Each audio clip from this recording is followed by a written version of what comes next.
started.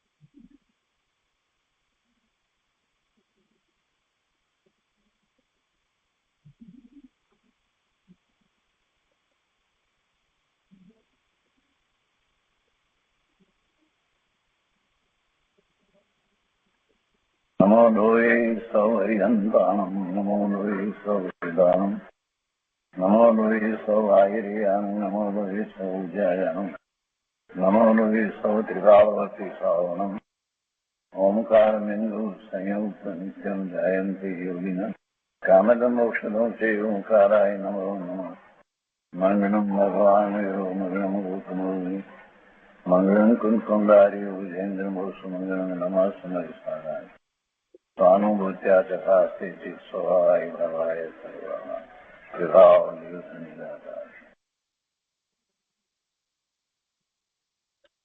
Pandit Shri દૌલતરામજી કૃત છઠાળા અને તેની ઉપર પૂજ્ય ગુરુદેવ કાંતિ સ્વામીના પ્રવચનો સહિત આપણે છ ઢાળાનો સ્વાધ્યાય કરી રહ્યા છીએ.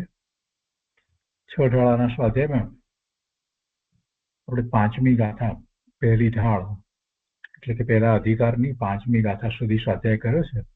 હવે આજે આગળ છઠ્ઠી ગાથાથી લઈએ છીએ. તિર્યંચ ગતિમાં અસંગની અને સંગનીના દુઃખો. ગાથા 6. કબહુ પંચેન્દ્રિય પશુ ભયો મન બિન નિપટ અજ્ઞાની થયો સિંહાદિક સૈની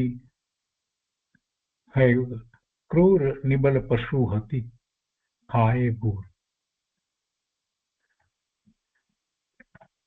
એના અન્વયાર્થમાં કહે છે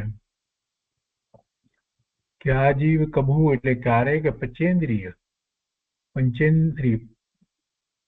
પશુ તિર્યંચ ભયો થયો તો મન બિન મન વગર નિપટ અત્યંત અજ્ઞાની મૂર્ખ થયો અને સૈની એટલે સંગની પણ થયો એટલે થયો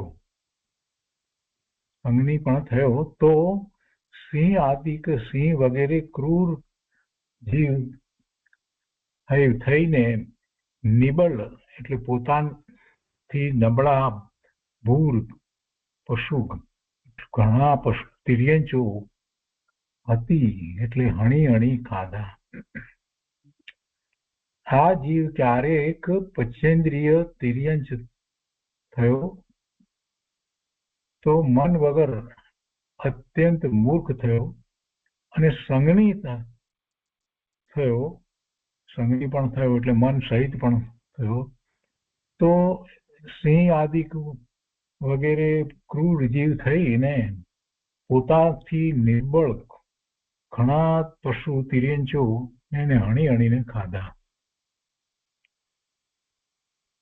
અર્થમાં કહે છે કે આ જીવ ક્યારેક પંચેન્દ્રિય અસંગની પશુ પણ થયો તો મન વિનાનો હોવાથી અત્યંત અજ્ઞાની રહ્યો અને કોઈક વખત સંગની થયો તો સિંહ વગેરે ક્રૂર નિર્દય થઈ પોતાનાથી નિર્બળ અનેક જીવો મારી નાખી ખાધા અને ઘોર અજ્ઞાની થયો.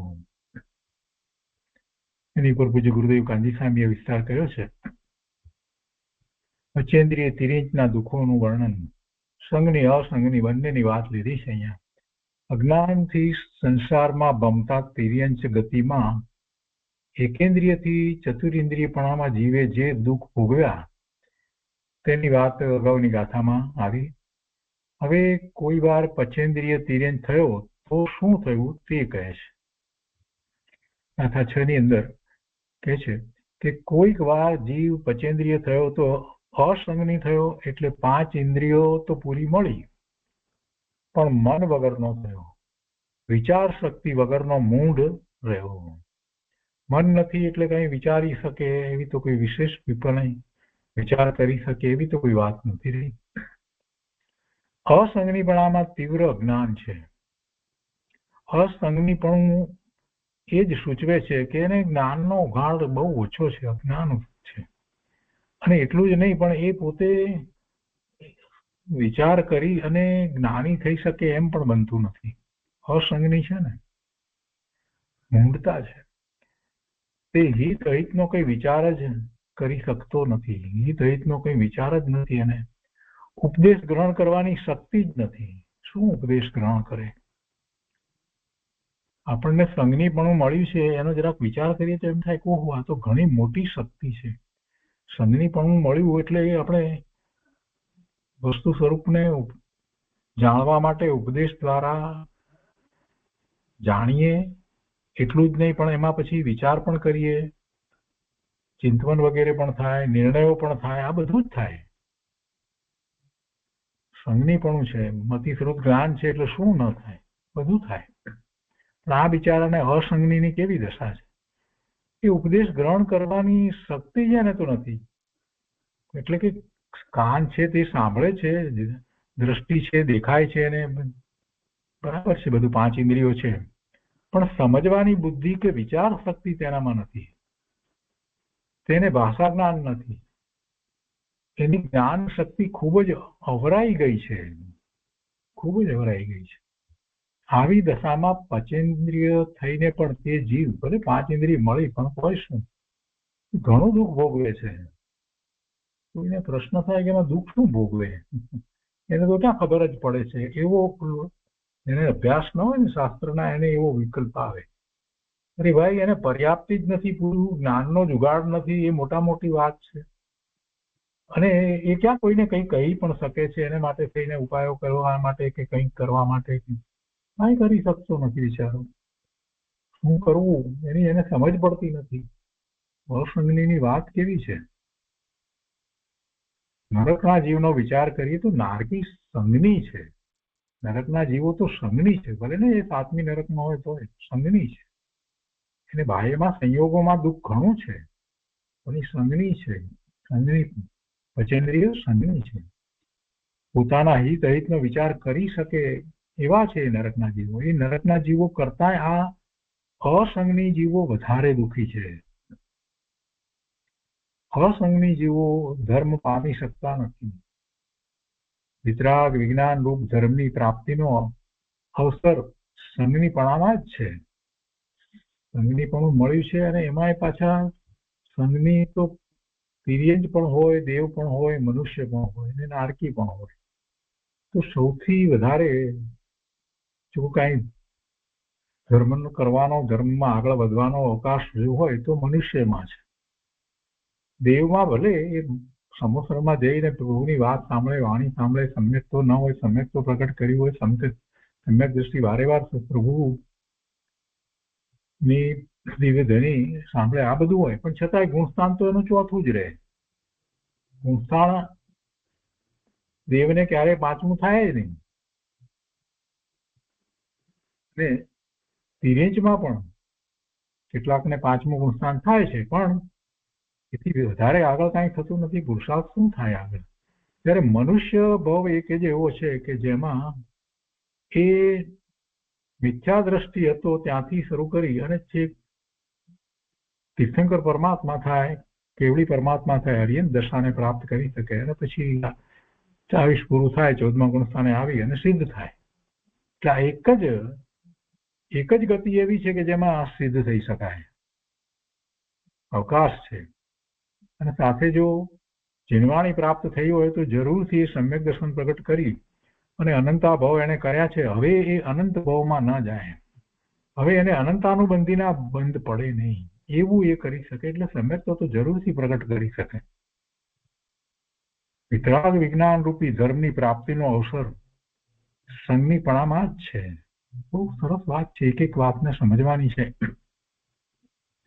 ગઈકાલે પેલું ઉદાહરણ આવ્યું હતું આંધળા માણસનું, કેમ કે કોટની રાંગે રાંગે અડીને હાથ લગાડીને ચાલ્યો જજે, એટલે છેવટે એ દરવાજો આવી જશે નગરનો, પણ જો પ્રમાદમાં પડ્યો તો ચૂકી ગયો. અને એવું જ આપણું બધાનું આપણે વિચાર કરીએ તો એમ જ છે. અવસર આવ્યો છે અને એમાં પ્રમાદમાં પડીએ, અવસર ચૂકી જઈએ તો ફરી પાછો આખો ચક્કર ચાલ્યા કરે. આ સંજ્ઞીપણાની વાત કરી અહીંયા. ગુરુદેવ આગળ કહે છે કે સર્પ, દેડકા, માછલા વગેરે તિર્યંજનો સંજ્ઞી મનવાળા પણ હોય છે અને અસંજ્ઞી પણ હોય છે, કોઈને શરીર મોટું હોય પણ હોય મન વગરના એવા પણ હોય, તે દેખે સાંભળે ખરા પણ એનામાં વિચાર કરવા જેટલી બુદ્ધિ ન હોય. વિચાર વગરના પ્રાણીને મૂર્ખ કહેવાય છે, તેમ તે અસંગની જીવો તદ્દન મૂર્ખ છે. તે કઈ શિખામણ ગ્રહણ કરી શકતા નથી. પંચેન્દ્રિય થઈને પણ જીવ આવી મૂળતામાં રહ્યો અને ઘણા દુઃખ સહન કર્યા. અરે પ્રભુ, તું તો આવો મનવાળો મનુષ્ય થયો છો તો આ અવસર ચૂકીશમાં. આ અવસર ચૂકી જવા જેવો નથી પ્રભુ. બીજી બધી વાતને ગૌણ કરને. આ સંયોગે કરીને જે કંઈ આપણને પદાર્થો અને જે કંઈ મળ્યું છે, સંપત્તિ વગેરે મળી છે, એ બધામાં આપણે ગૂંચવાઈ જઈએ છીએ. એમાં ઘણો સમય આપણે વેડફી નાખીએ છીએ. કેટલાકના મનમાં એમ છે કે એ માટે પ્રયત્ન કરીએ, મહેનત કરીએ, કમાઈએ ત્યારે એ પ્રાપ્ત થાય છે. એટલે મોટા ભાગનાને એમ છે. એમ નથી કે જે સંયોગે કરીને જે સામગ્રી મળવી, અનુકૂળતાઓ મળવી, એ બધું પુણ્યને આધીન છે.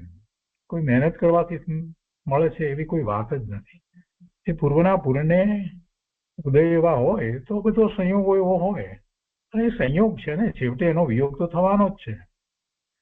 તેથી શું થવાનું?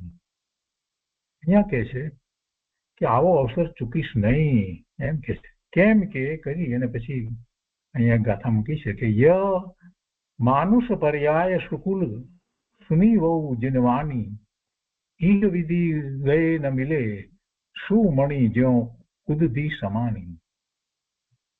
બીજ સ્વરૂપને ભૂલીને સંસારમાં ભમતો જીવ ક્યારેક સંગની પણ થયો તો સિંહ, વાઘ, અજગર વગેરે ક્રૂર તિર્યંત થયો.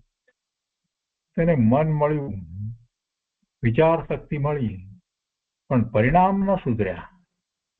હિંસક પશુ થયો હોય તો પછી ક્યાંથી પરિણામ? વાઘ થયો, સિંહ થયો, ચિત્તો થયો, અજગર થયો. મન મળ્યું, સંગની થયો, પણ વિચાર શક્તિ પણ મળી, પણ પરિણામ, પોતાના પરિણામ, પાપના પરિણામ એ ન સુધર્યા. એટલે કે ક્રૂરતાથી હરણ, સસલા વગેરે બીજા નિર્બળ પ્રાણીઓને મારી મારીને ખાધા. આખું જીવન એમ જ ચાલ્યું. પશુઓ બીજા પશુને મારીને ખાય તો કઈ એનો કઈ એવો કોઈ કાળ છે કે ભાઈ અમુક સમય પછી એવી રીતે ન ખાય, બીજી રીતે બીજું કંઈક ખાય, પડેલું હોય ખાય વગેરે, એવું તો કઈ હોતું નથી. એમના જીવન પર્યંત એ જ કરે છે. પશુઓ શું કરે છે? એમનો ખોરાક જ એ છે. જેનો ખોરાક એ હોય તો એને બીજાને મારવાનો ભાવ કેટલી વખત આવે? જેટલી વખત ખાવાનો વિકલ્પ ઉઠે એટલી વખત એને કોઈને મારવાનો જ વિકલ્પ આવે. બીજું શું વિકલ્પ આવે? અને આવા મારવાના વિકલ્પ કરી અને મારે પાછો જીવોને. એવી હિંસા કરીને એ જીવ ક્યાં જાય? પહેલી નરકે તો ન જ જાય. એથી આગળ જાય ક્યાંક, ત્રીજી નરકે, ચોથી નરકે, હા, 7મી નરકે પણ જાય. વિચાર કરીએ તો આપણને ખબર પડે કે આવી દશા મળી હોય સંઘની પચેન્દ્રિય થઈને, કેવી દશા, ક્યાં જાય, એના પરિણામ કેવા થાય. એટલે એ પ્રમાણે મહાપાપ કરી અને નરક આદિમાં જાય. એટલે નરક આદિમાં આ જીવ પણ એવી રીતે ભમ્યો છે. કોઈ જીવો એકેન્દ્રિયમાંથી નીકળીને સીધા સંઘની પચેન્દ્રિય થાય છે. એટલે કે વચ્ચે વિકલેન્દ્રિય પણ, એટલે કે 2 ઇન્દ્રિય, 3 ઇન્દ્રિય, 4 ઇન્દ્રિય એવું ન આવે કે પછી અસંગની પણ થાય જ, એવું પણ કોઈ નિયમ નથી. સીધા એ સંઘની પચેન્દ્રિય થાય એકેન્દ્રિયમાં. એકેન્દ્રિયમાંથી કોઈ જીવ સીધો મોક્ષમાં, સ્વર્ગમાં કે નરકમાં ન જાય. એકેન્દ્રિયમાંથી કોઈ જીવ સીધો મોક્ષમાં, સ્વર્ગમાં કે નરકમાં ન જાય, પણ તિર્યંચમાં કે મનુષ્યમાં જ જાય. અહીં તો કહે છે કે અરે સંઘની પચેન્દ્રિય થઈને પણ અજ્ઞાનીપણે જરાય દયા વગર નિર્દયતાથી ક્રૂરપણે નિર્બળ પશુઓને કે મનુષ્યોને પણ ચીરીને ફાડી ખાધા. આ તો તિર્યંતની વાત ચાલે છે, સંઘની પચેન્દ્રિય. અને એની પછી શું ગતિ થતી હશે? અહીંયા કહે છે કે મહાવીર સ્વામી ભગવાનનો જીવ પણ પૂર્વે 10મા ભવે સિંહ હતો. ત્યારે અજ્ઞાન દશામાં ક્રૂરપણે હરણને ફાડી ખાતો હતો ને એ વખતે, તો કે ત્યાં તો આકાશમાંથી 2 મુનિઓ ઉતર્યા અને નિડરપણે તેની સામે આવીને ઉભા. એમના વિતરાગી દેદાર દેખીને સિંહ તો સ્તબ્ધ થઈ ગયો. મુનિઓએ તેને ઉપદેશ દીધો કે અરે સિંહ, તું સિંહ નથી, તું તો ચૈતન્ય ભગવાન છો. તું તો 3 લોકનો નાથ તીર્થંકર થવાનો છો. ભગવાનની વાણીમાં અમે સાંભળ્યું છે કે આ સિંહનો જીવ 10મા ભવે ભરત ક્ષેત્રમાં તીર્થંકર થશે. અરે તું જગનો તારણહાર, શું તને આ ક્રૂર પરિણામ શોભે છે? ના ના, આવા ક્રૂર પરિણામ, હિંસાના પરિણામ તને ન હોય. આ હિંસાના ક્રૂર પરિણામોને તું છોડ. અંદર શાંત પરિણામી આત્મા છે, તેને લક્ષમાં લે. અરે પંચેન્દ્રિયને મારે? શું ગજબ! પંચેન્દ્રિય તું અને બીજા પંચેન્દ્રિય પ્રાણીઓને મારે અને ખાય? આ શું ગજબ! ચેતનને આવી હિંસાના પરિણામ નથી શોભતા. ચેતન છે, સંગની થયો છે અને સમજે નહીં અને આવા પરિણામ કરે એ તને શોભતું નથી ભાઈ. મનુષ્ય થયો છે અને એ કાંઈક હિંસાના પરિણામ કરે છે અથવા તો વિભાવ ભાવે પરિણમે છે, તો પણ આચાર્ય ભગવાન તો એમ કે છે કે ભાઈ તને આ નથી શોભતું. તું તો શુદ્ધ ભાવે જ શોભે છે, અરે શુભ ભાવે શોભતો નથી. આવી વાત તો સમયસારમાં પણ આવે છે. તું શુદ્ધ ભાવે શોભે છે, વિકારી ભાવે શોભતો નથી. અહીંયા તો મુનિઓએ જે ઉપદેશ આપ્યો એની વાત લીધી છે કે પંચેન્દ્રિયને મારે? આ શું ગજબ! ચેતનને આવી હિંસાના પરિણામ નથી શોભતા. મુનિનો ઉપદેશ સાંભળતા સિંહ થંભી જાય છે. તત્ક્ષણ તેના પરિણામ પલટી જાય છે. મુનિ સામે આશ્ચર્યથી જોઈ રહે છે કે અરે આ તે કોણ? સામાન્ય પ્રાણીઓ તો મને દૂરથી જોતા જ ભયભીત થઈને ભાગે, તેને બદલે આ તો ઉલટા સામેથી નિર્ભયપણે મારી સામે આવી અને ઊભા અને મને મારા હિતની વાત સંભળાવે છે. સિંહના ક્રૂર પરિણામ તો છૂટી ગયા અને અંતર્મુખ થઈને તે સમ્યક દર્શન પામ્યો. સિંહના ભાવમાં મહાવીર સ્વામી ભગવાનનો જીવ સમ્યક દર્શન પામે છે. શ્વેતાંબર પ્રમાણે કંઈક વધારે ભાવ પહેલા એવી વાત છે, પણ દિગંબર પ્રમાણે 10મા ભાવમાં, સિંહના ભાવમાં સમ્યક દર્શન પામે છે. અને કૃપાળુ દેવે પણ એ વાત તો કરી છે ને કે સમ્યક દર્શન થયા પછીથી વધુ ભાવ નથી હોતા, વધારેમાં વધારે 15મો ભવે તો એ મોક્ષ જાય. એટલે શ્વેતાંબર પ્રમાણે જે વધારે ભાવની વાત જે છે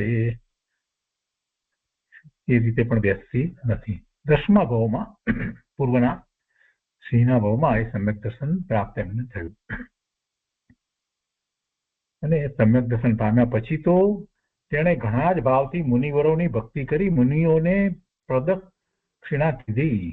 પશ્ચાતાપથી આંખમાંથી આંસુની ધારા ચાલી. જો આ તિર્યંજ ગતિની અંદર આ થાય છે, સમ્યક દર્શન થાય છે, ત્યારે કેવી દશા થાય છે એનું વર્ણન પૂજ્ય ગુરુદેવે અહીંયા કર્યું છે. જો તિર્યંજ ગતિમાં ધર્મ પ્રાપ્તિ તો કોઈકને થાય છે, કોઈકને જ થાય. ભગવાનની ધર્મ સભામાં પણ ઉપદેશ સાંભળીને કોઈ તિર્યંચો ધર્મ પામે છે. ધર્મ સભામાં તિર્યંચો પણ આવે છે ને. પરંતુ સામાન્યપણે અજ્ઞાન દશામાં જીવ સિંહ વગેરે ક્રૂર તિર્યંચ થઈ અને નિર્બળ પશુઓને હણે છે,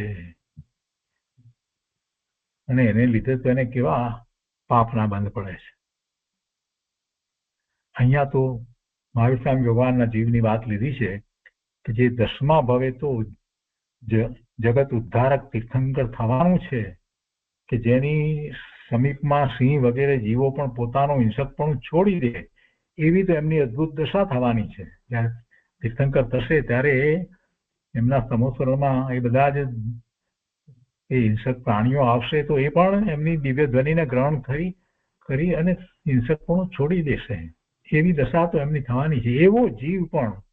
એવો જીવ પણ અજ્ઞાન દશામાં સિંહ થઈને હરણને મારતો હતો અને એવા ક્રૂર પાપ પરિણામોથી છૂટી અને આત્માનું હિત કરવા માટેનો આ ઉપદેશ છે.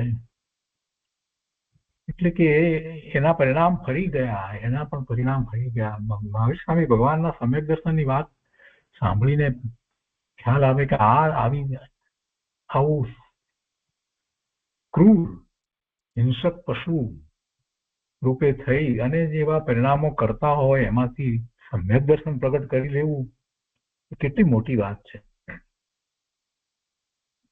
ગુરુદેવ આપણને સમજાવે છે કે કેવા કેવા પરિણામથી તું સંસારમાં દુઃખી થયો અને હવે શું કરવાથી તે દુઃખ છૂટીને સુખ થાય, તેનો ઉપાય શ્રી ગુરુ બતાવે છે. તે ઉપાય છે વિતરાગ વિજ્ઞાન. વિતરાગ વિજ્ઞાન એ એનો ઉપાય છે. અનંતવાર પંચેન્દ્રિય થઈને પણ અજ્ઞાનવશ જીવે એવા ક્રૂર કામ કર્યા કે જે દેખીને બીજાને પણ કંપારી છૂટે એવા પરિણામ જીવોએ કર્યા છે. એકવાર એક રાજા શિકારે ગયો અને વાણિયાને ભેગો લઈ ગયો, તો ત્યાં એક પાડો બાંધેલો અને સિંહ તેને ખાતો હતો. વાણિયો કહે, અરે બાપુ, અમારાથી આ ન જોવાય. વાણિયો છે ને એટલી એને અંદરમાં અનુકંપા વગેરે પડી છે.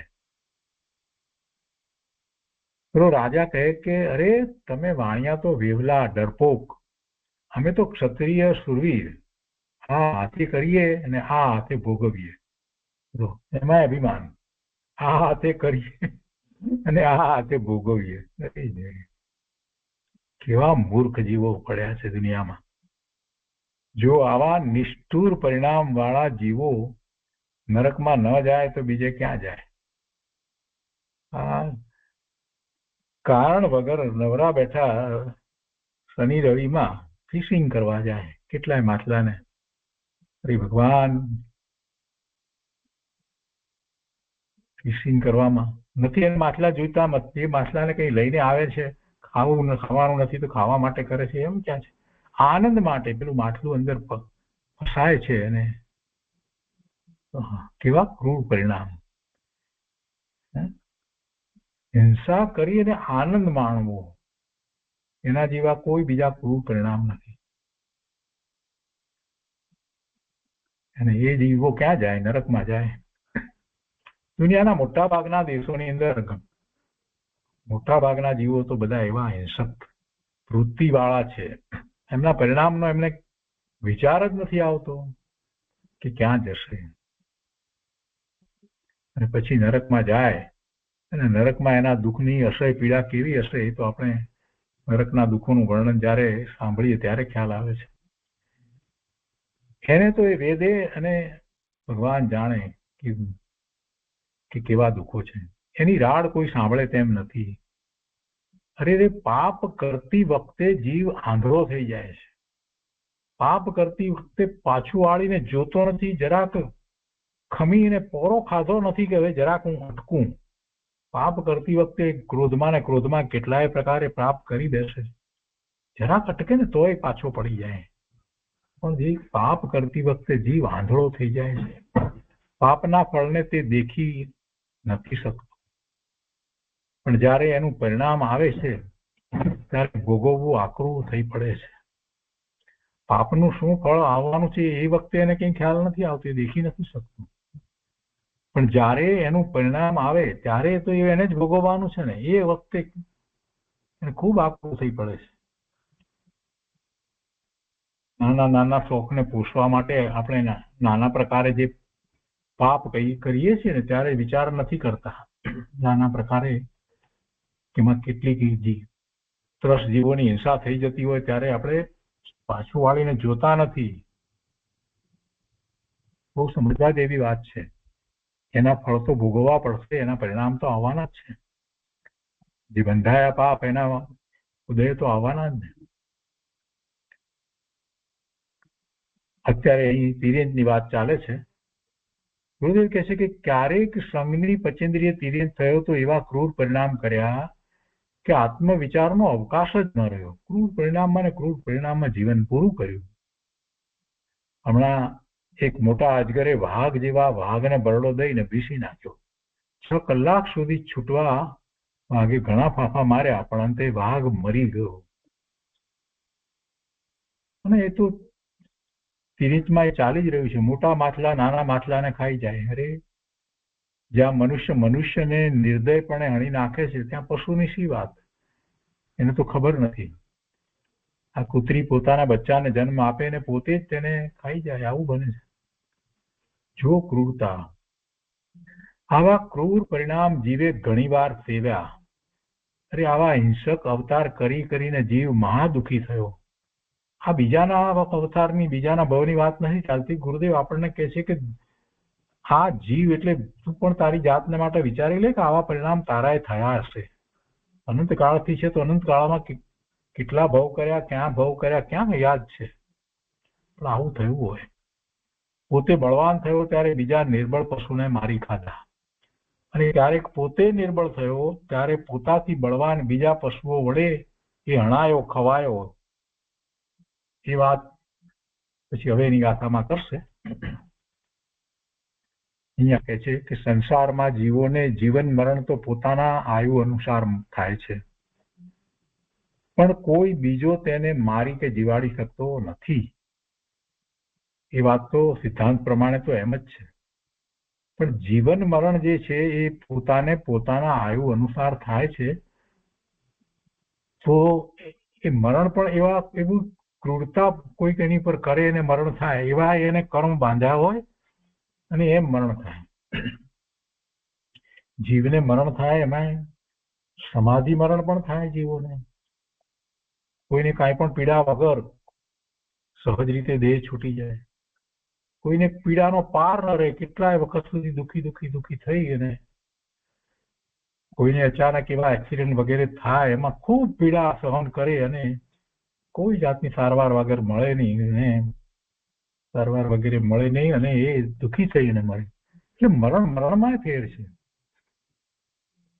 ભલે એવા મરણ થાય છે, તો એવા મરણ શા માટે થાય છે એનો જરાક વિચાર કરીએ તો ખ્યાલ આવે કે એ મરણ, એવું મરણ એને પૂર્વે એવો બંધ કર્યો હતો, એટલે એને એવું મરણ થયું છે. એવું મરણ એટલે થયું છે. એવી પીડા સહન કરવી પડે મરણની પહેલા, એ એને બંધ કર્યો હતો, એટલે ઉદયમાં આવે છે. આપણે જોઈએ છીએ સાથે રહેલા બીજાઓ કાંઈ મદદ કરી શકતા નથી. સંસારમાં જીવોને જીવન મરણ તો પોતાના આયુ અનુસાર થાય છે. કોઈ બીજો તેને મારી કે જીવાડી શકતો નથી. પણ અહીં તો જીવના પરિણામની વાત છે. જીવના પરિણામની વાત ચાલે છે. સંસારમાં કેવા કેવા પરિણામ કરીને જીવ દુઃખી થઈ રહ્યો છે તે બતાવવું છે. તારા કેવા પરિણામથી તું દુઃખી થયો એમ જાણીને તેનું સેવન છોડ. પાપ અને પાપનું ફળ બતાવીને તેનાથી વિરક્તિ કરાવે છે. પોતાના સ્વરૂપને ભૂલ્યો, તેથી આ પરિભ્રમણ છે. અને તે ટાળવા માટે લાખ ઉદ્યમ કરીને સમ્યક તો પ્રગટ કર, એમ શ્રી ગુરુ કરુણાપૂર્વક ઉપદેશ આપે છે. 6ઠ્ઠી ગાથા થઈ. અને પછી 7મી ગાથા છે.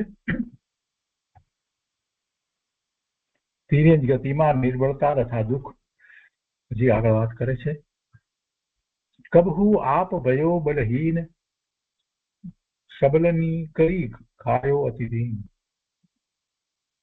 છેદન વેદન ભૂખ પિયાસ, બાળ વહન હિમ આપ આ તપત્રાસ.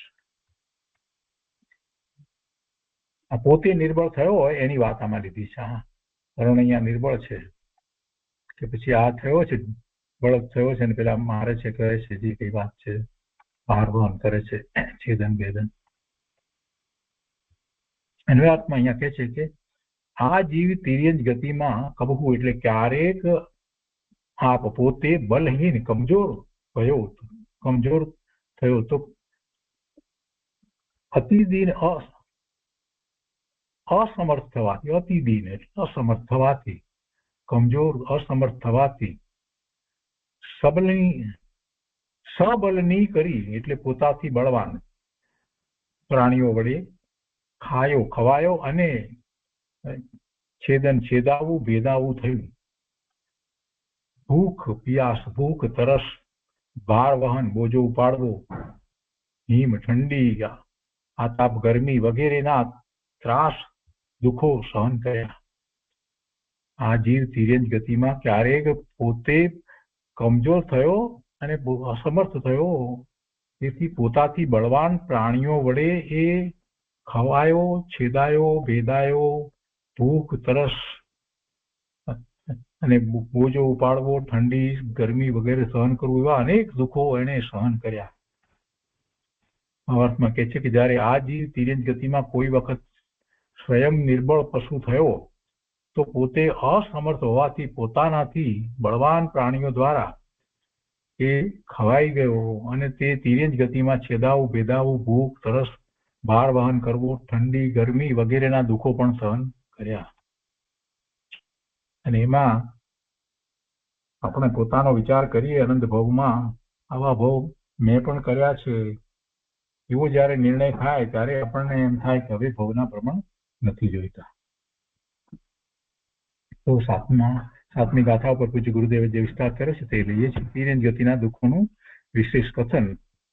મિથ્યાત્વ આદિના સેવનથી સંસારમાં ચારે ગતિમાં જીવ જે અનંત દુઃખ પામે છે તે બતાવીને તેનાથી છૂટવાનો ઉપાય કરવા માટે સંતોએ વિતરાગ વિજ્ઞાનનો ઉપદેશ આપ્યો છે.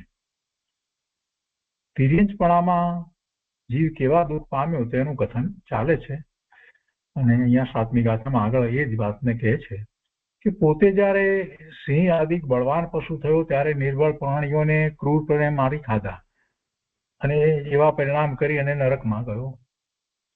હવે જયારે પોતે નિર્બળ પશુ થયો ત્યારે બીજા બળવાન પશુઓ તેને ખાઈ ગયા.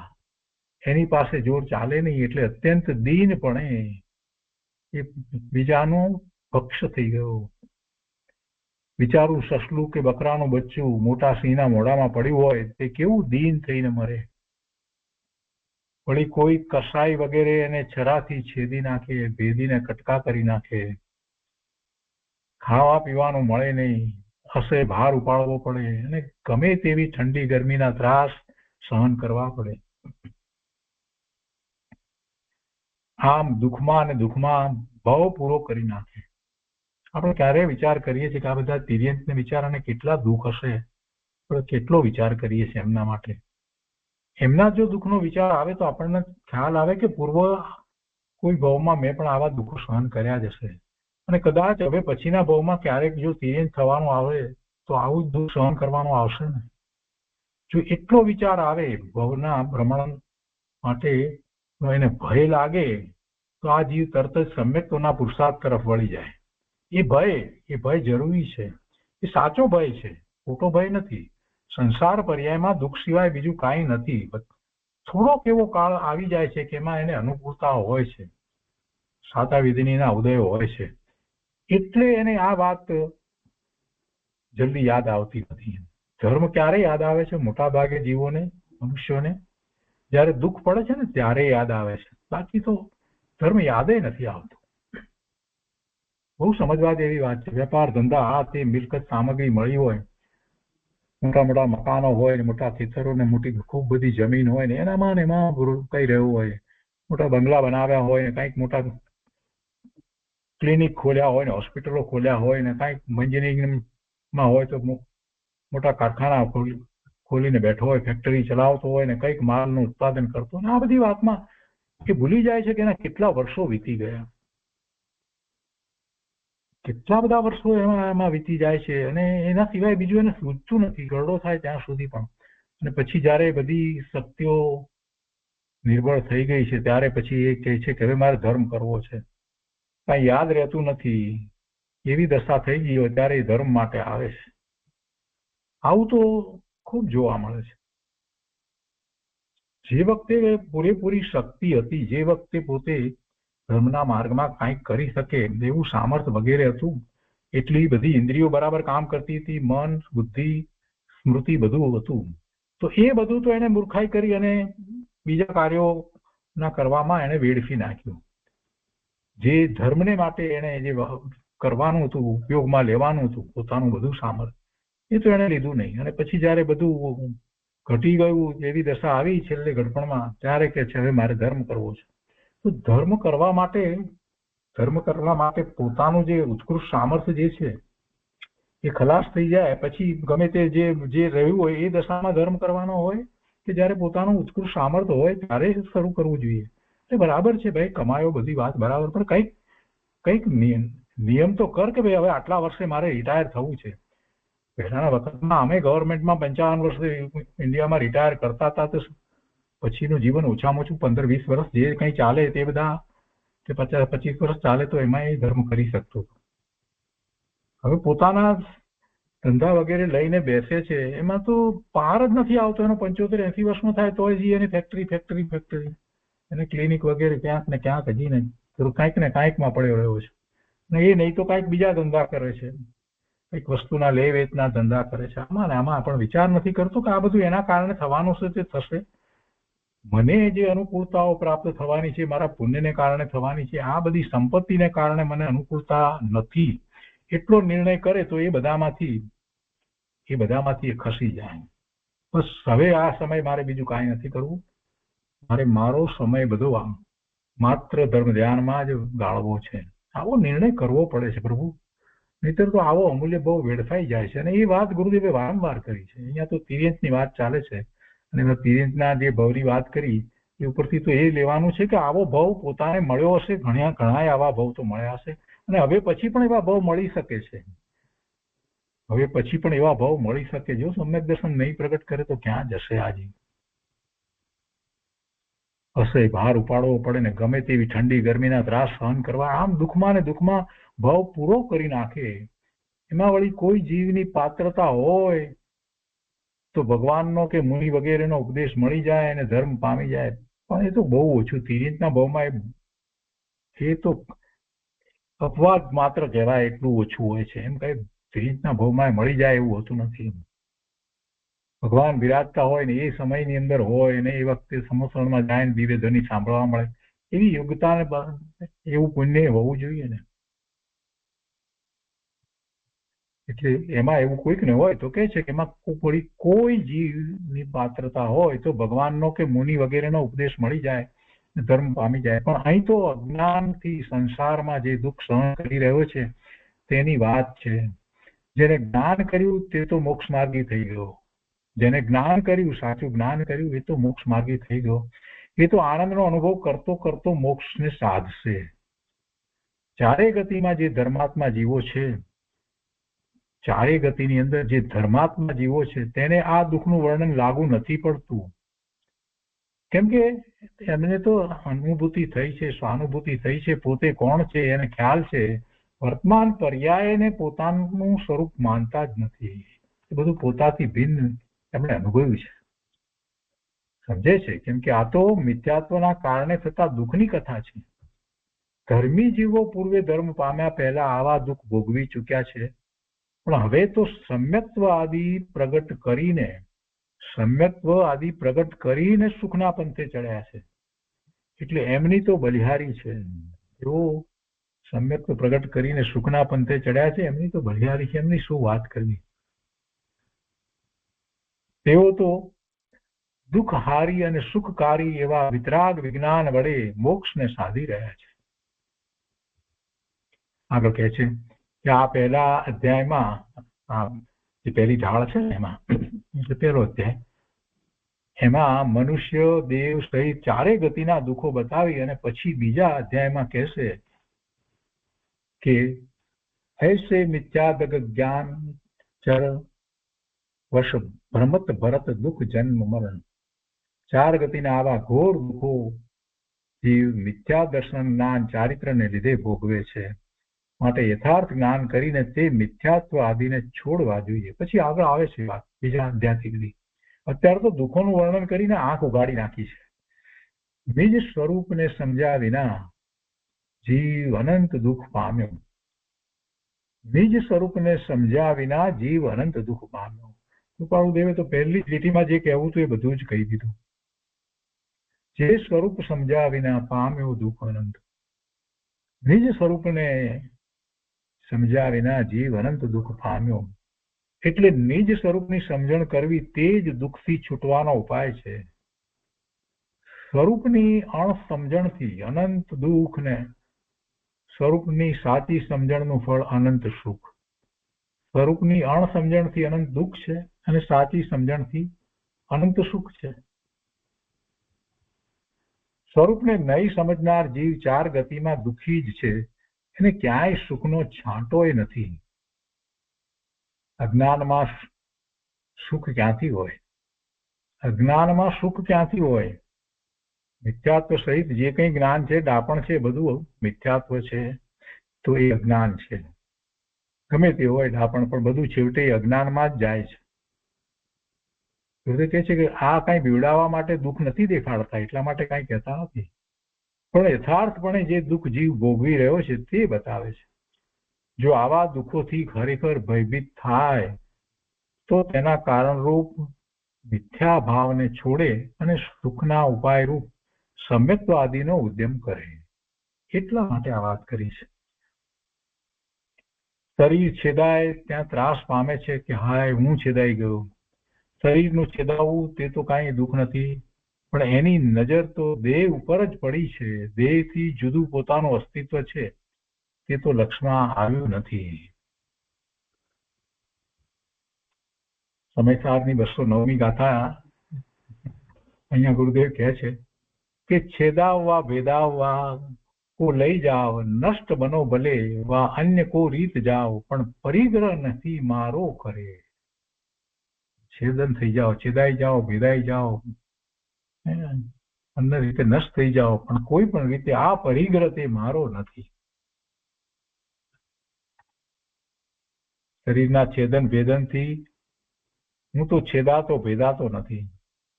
હું તો અખંડ જ્ઞાન છું. હું તો જ્ઞાન સ્વરૂપ છું. ભગવાન આત્મા જ્ઞાન સ્વરૂપ છું. જ્ઞાન છું આવું ભાન તો કર્યું નથી. આવું ભાન કર્યું નથી અને દેહમાં જ આત્મબુદ્ધિ કરી અને મૂર્છાઈ ગયો છે.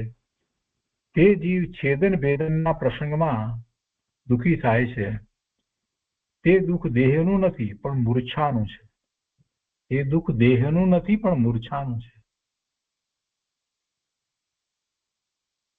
તિર્યંચ અવતારમાં અનંત દુઃખો જીવે ભોગવ્યા. સસલું, વરણ વગેરે નિર્બળ પ્રાણી બિચારા જંગલમાં ઘાસ ખાઈને જીવનારા, તેને વાઘ વગેરે ખાઈ જાય, ત્યાં કાંઈ કરી ન શકે અને દુઃખી થઈને પ્રાણ છોડે. હાથી જેવાને પણ સિંહ ફાડી ખાય. સિંહ વાઘને વળી શિકારી જીવો બંદૂકથી વીંધી નાખે.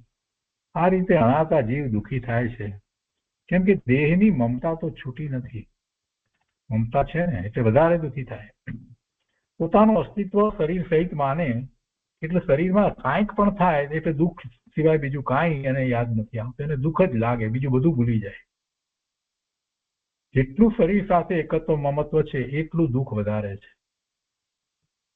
અહીંયા કહે છે કે અહીં બીજા ખાઈ જાય, છેદી નાખે વગેરે સંયોગ દ્વારા કથન કરીને સામા જીવના ક્રૂર હિંસક ભાવ અને આ જીવનું દુઃખ બતાવવું છે. એટલે આ બધું વર્ણન કર્યું છે. બાકી આત્મા તો ક્યાં ખવાય છે? આત્માને કોણ ખાય? આત્મા તો એ વખતે પણ સિદ્ધ સમાન શુદ્ધ પૂર્ણ પવિત્ર ભગવાન છે. એ વખતે પણ કોઈ પણ પર્યાય હોય, છેદાય છે ત્યારે, મરે છે ત્યારે પણ. તો પછી છેદાય છે કે મરે છે આત્મા? ના. આત્મામાં કઈ ફેર પડે છે? ના. એનામાં ગુણો એટલા પડ્યા છે કે બહારમાં કંઈ પણ થઈ રહ્યું હોય તો એને સ્પર્શતું નથી. પ્રતિજીવી ગુણો પણ એવા છે, અનુજીવી ગુણો પણ એવા છે, એનું સ્વરૂપ જ એવું છે. પણ અજ્ઞાનથી આવા આત્માને ન ઓળખતા દેહ રૂપે જ પોતાને માન્યો છે, દેહ સહિત જ પોતાનું અસ્તિત્વ માને છે. એટલે દેહમાં કાંઈ પણ થાય, છેદન થાય, ભેદન થાય, કાંઈ બીમારી આવે, બધું જે કંઈ થાય તો એમાં એમ કે છે કે મને આમ થાય છે, હું છેદાઈ ગયો, હું ભેદાઈ ગયો, મને રોગ થયો, મને કેન્સર થયું, મને મને મને બધું મને જ લે છે, હું જ મરી ગયો, એમ અજ્ઞાની પ્રાણી મહા દુઃખી થાય છે. આગળ પ્રશ્ન કર્યો છે અને જવાબ આપે છે કે શું જ્ઞાનીને દેહને છેદન ભેદનથી દુઃખ નહીં થતું હોય?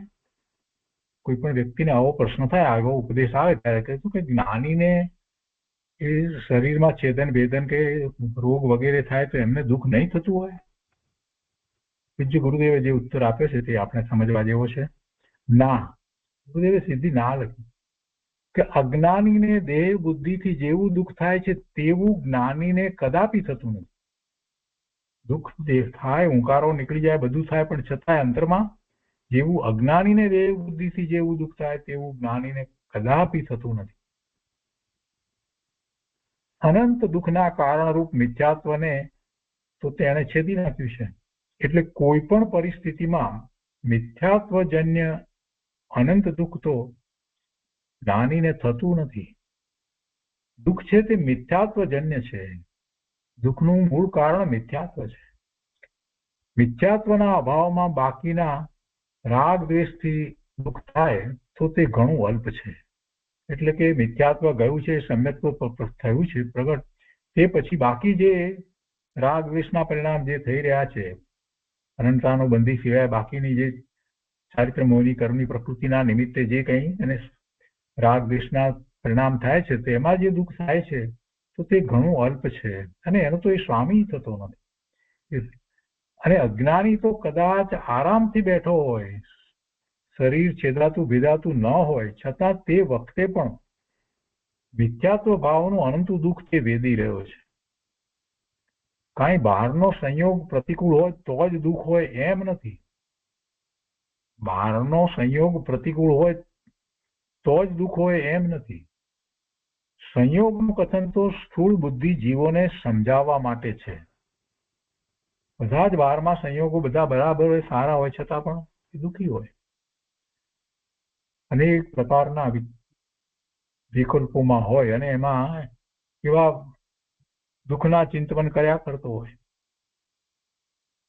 જીવોને બહારના છેદન ભેદન વગેરેનું દુઃખ ભાસે છે, પણ અનંતા દુઃખનું મૂળ કારણ મિથ્યા ભાવ છે. તે મિથ્યાત્વનું અનંત દુઃખ એને લક્ષમાં નથી આવતું. તેથી અહીં 4 ગતિના દુઃખ વર્ણવ્યા પછી તરત કહેશે કે આ બધા દુઃખો મિથ્યાત્વને લીધે જ જીવ ભોગવે છે. માટે તે મિથ્યાત્વનું સેવન છોડ અને સમ્યક્ત્વાદીમાં આત્માને જોડ. મિથ્યાત્વનું સેવન છોડ અને સમ્યક્ત્વમાં આત્માને જોડ. જે મિથ્યાત્વાદી ભાવ નથી, જેને મિથ્યાત્વાદી ભાવ નથી તેને પ્રતિકૂળતામાંય દુઃખ નથી. જોને આ વિતરાગી સંત મુનિઓ આત્માના આનંદમાં કેવા મશગુલ છે. બહારમાં તો વાઘ શરીરને ખાઈ જાય છે, અગ્નિથી શરીર બળી જાય છે, પણ અંદર ઉપશમ રસમાં આત્મા એવો ઠરી ગયો છે કે એમને જરાય દુઃખ થતું નથી. શરીર બળવા છતાં દુઃખ થતું નથી. કેમ? સુકુમારનો વિચાર કરીએ તો આપણને એમ થાય કે એ વખતે કેવળ જ્ઞાન પ્રગટે છે, માથા ઉપર પેલો અગ્નિ સળગે છે ને શરીર બળવા છતાં દુઃખ થતું નથી. કેમ? કારણ કે દુઃખના કારણરૂપ મિથ્યાત્વ આદિનો અભાવ છે. શરીર ભલે બળે, આત્મા ક્યાં મોહ અગ્નિમાં બળે છે. આત્મા તો ચૈતન્યના શાંત રસમાં ઠરી ગયો છે. એટલે તે તો આનંદની મોજ કરે છે. આનંદની મોજ કરે છે. આત્માનો પોતાનો સુખ સ્વભાવ છે. તેનું સુખ સંયોગને લીધે નથી, સ્વભાવ સુખનો છે. સંયોગને લીધે સુખ નથી. સુખ તો સ્વભાવ છે, સંયોગને લીધે નથી. કેમ કે એકનો એક સંયોગ એકને દુઃખ આપે છે અને બીજાને સુખ આપે છે. ઇન્દ્રિય વિષયોને લીધે નથી. સુખ છે એ સંયોગને લીધે પણ નથી, ઇન્દ્રિયના વિષયોને લીધે પણ નથી. અને એ વાત ઘૂંટી ઘૂંટી અને પ્રવચન સારમાં સમજાવી છે. કેવળી ભગવાનનું અતિન્દ્રિય સુખ બતાવીને, આત્માનો સુખ સ્વભાવ સિદ્ધ કર્યો છે કે આત્માનો સુખ સ્વભાવ છે, માટે સુખનો અનુભવ થાય છે. સંયોગોથી સુખ નથી, ઇન્દ્રિયોના વિષયોથી પણ સુખ નથી. સુખ દુઃખ રૂપે આત્મા પોતે પરિણમે છે. એનો સ્વભાવ સુખનો છે, એટલે સ્વભાવ ભાવે થાય છે તો સુખી છે. અને એથી ઉલટું વિભાવ ભાવે થાય છે તો દુઃખી છે. તેમાં બાહ્ય વિષયો તેને કાંઈ કરતા નથી.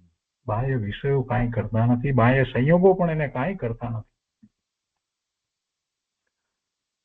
તો આજનો સાથે આપણે અહીંયા સુધી રાખીએ છીએ. આનો વધુ વિસ્તાર આપણે આવતા સ્વાધ્યાયમાં લઈશું.